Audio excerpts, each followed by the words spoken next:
હજારો શ્રદ્ધાળુઓની આસ્થાના પ્રતીક એવા ભવનાથ મહાદેવના સાનિધ્યમાં મહાશિવરાત્રીના મેળાનો પ્રારંભ થયો છે। ત્યારે રાજ્યના નાયબ મુખ્યમંત્રી હર્ષ સંઘવી મોડી સાંજે ભવનાથ દાદાના દર્શને પહોંચ્યા હતા, જ્યાં તેમણે મહાઆરતીમાં સહભાગી થઈને ઇન્દ્રભારતી બાપુ સાથે દેવાધિદેવ મહાદેવની આરતી ઉતારી હતી। સાથે જ ડમરૂ યાત્રામાં પણ તેઓ જોડાયા હતા। મહત્વનું છે કે ભવનાથના મેળાના પ્રારંભથી જ મોટી સંખ્યામાં શ્રદ્ધાળુઓ ભવનાથ ખાતે પહોંચ્યા છે। તો મહાશિવરાત્રીના મેળાને લઈને ભવનાથ મંદિર સહિત આસપાસના વિસ્તારમાં રંગબેરંગી લાઇટોનો શણગાર પણ કરાયો છે।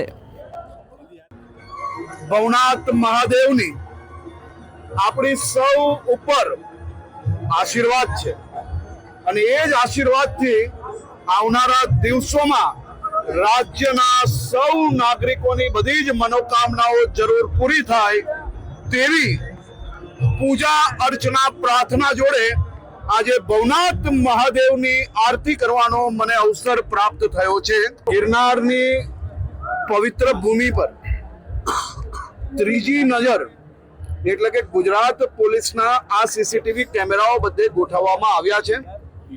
બધા જ સાધુઓ સંતો એમના આશીર્વાદથી એમના પ્રેરણાથી આ કાર્યને જુનાગઢ પોલીસ દ્વારા ખૂબ સારી રીતે પાર પાડવામાં આવ્યું છે। સંતો દ્વારા, પવિત્ર સાધુઓ દ્વારા માત્ર ઈશારો કરવામાં આવ્યો કે આપણો આ મેળો હજી વધુ મોટો હોવો જોઈએ।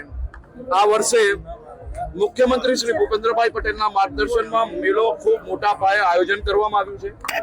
આવતા વર્ષોમાં ઉત્તરોત્તર આપણો આ મેળો હમણાં દેશભરના લાખો લોકો આવે છે, ભવિષ્યની અંદર દુનિયાના લોકો અહીંયા દર્શન માટે આવે એ પ્રકારની વ્યવસ્થા કરશે।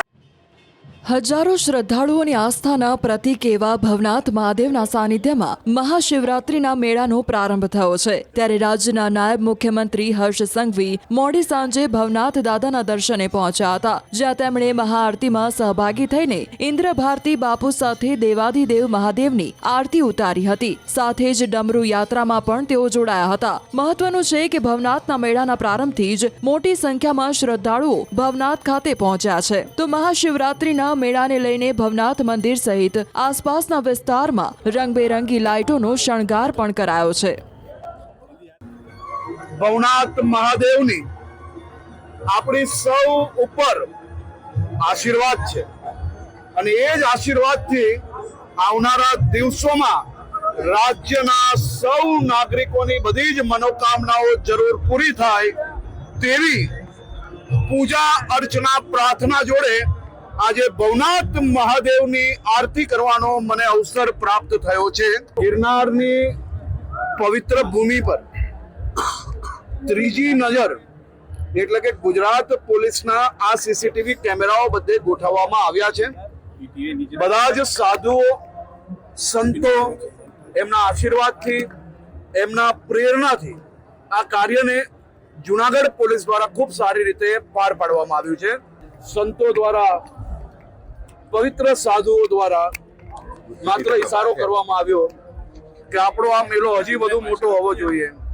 આ વર્ષે મુખ્યમંત્રી શ્રી ભૂપેન્દ્રભાઈ પટેલના માર્ગદર્શનમાં મેળો ખૂબ મોટા પાયે આયોજન કરવામાં આવ્યું છે। આવતા વર્ષોમાં ઉત્તરોત્તર આપણો આ મેળો હમણાં દેશભરના લાખો લોકો આવે છે, ભવિષ્યની અંદર દુનિયાના લોકો અહીંયા દર્શન માટે આવે એ પ્રકારની વ્યવસ્થા કરશે।